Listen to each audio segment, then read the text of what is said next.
Hello. So I did a short story about this on my Snapchat story earlier, and I was just talking about my Africana Studies class and what we're discussing now, which is the Angela Davis paper, Reflections of the Woman in the Slave Community. Don't quote me on that. It's something like that. But it just basically goes into details about what the life of a slave woman, you know, was like back then. And she went into a lot of details about it. And this isn't a diss to men or anything, but I'm a woman and I just saw a lot of relevance in some of the psychology and the training of the minds of people, women back then versus now. Um, but the kicker today in class was when my professor began talking about, black women, all the way down to the darkest colored woman, melanated, Moorish, whatever you want to call us, native. They group us all in one, okay, if you got any kind of melanin. But just how we're the most unprotected specimen on this earth. And when he began talking about his daughters, he was just like, what am I supposed to tell my daughters? And he was just saying, I don't know what got into him, but I felt like he was talking to me because I had to walk out. I was in tears because you could tell that this man was very passionate about, he just cared about his daughters. And I could tell that, the reality of this world and the way things are, he's literally scared for his daughters, and he was just like, what do I tell them? You can't tell them that everybody's a monster and then, they're scared of the world and won't experience anything. And then you can't have them out here naive either. So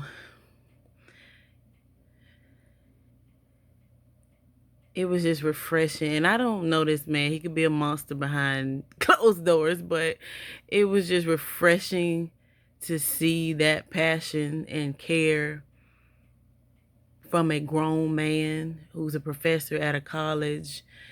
And he was basically saying, like, I know there are some people who have been through some trauma and you're here. You could have chose any direction to go, but you're here despite everything. And you're, whew, and whatever you're going through, you're going to make it. Just what he was saying, I'm like this in class. I'm like, this dude is talking to me. There's a spirit in here. But because although I felt refreshed, it was refreshing to hear how passionate this grown man was about the safety and the protection of his daughters. It was also very, it just hits that void, that you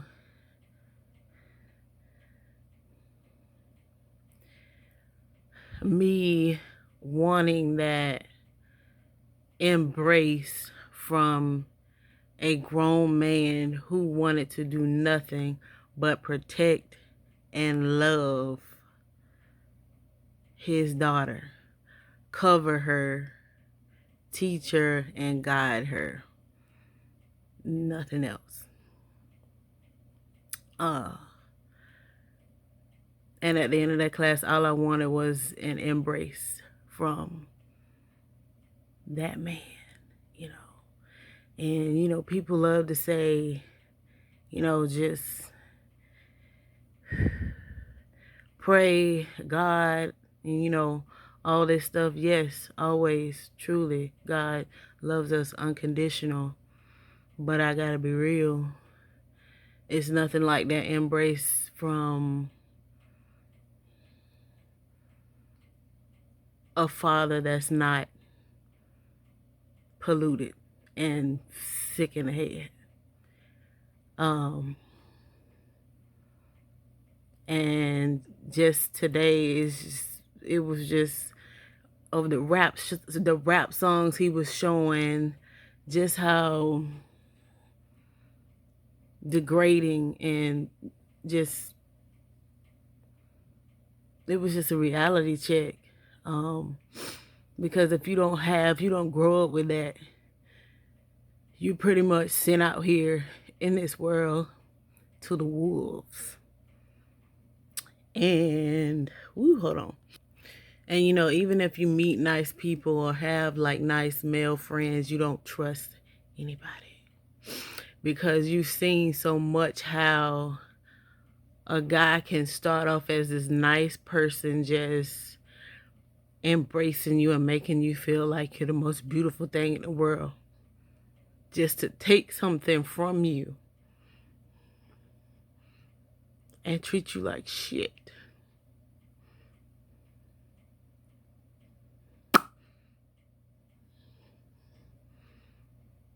And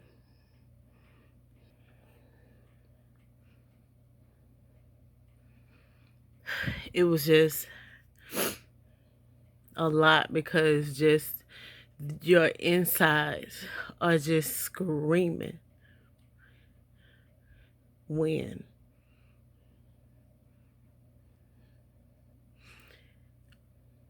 am I gonna have that, And it's a lot of girls out here like that. And when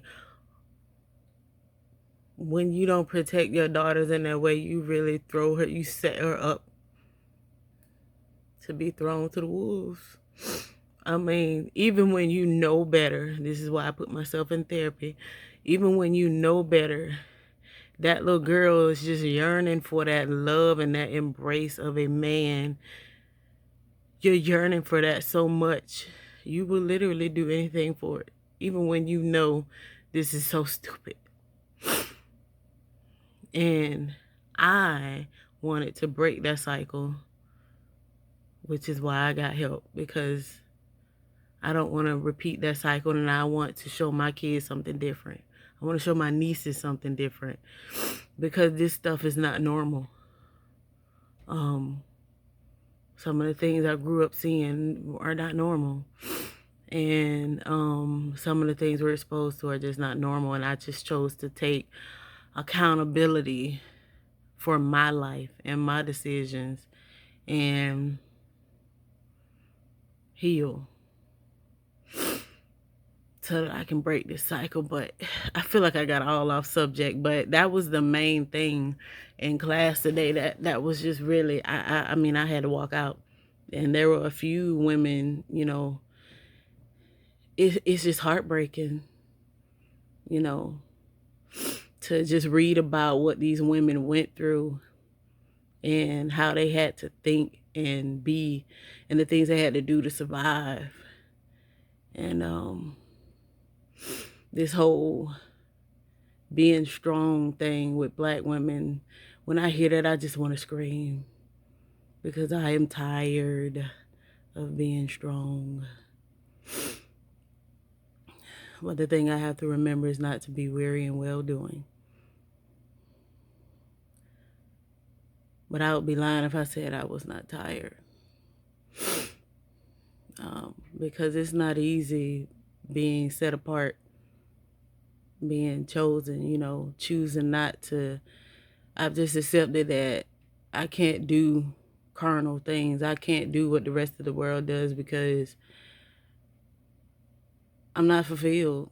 If my spirit is not growing, if it's not bringing me closer to my higher self, I'm not fulfilled.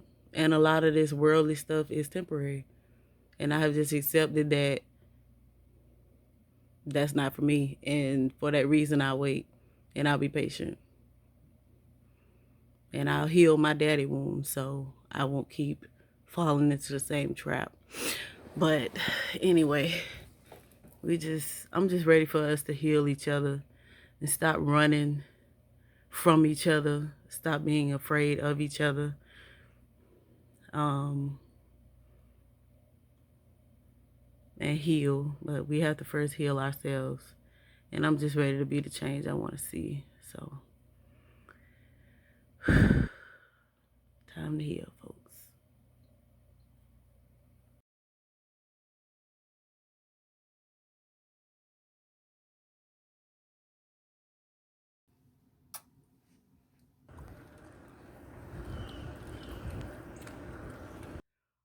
I just ask that you keep me in prayer.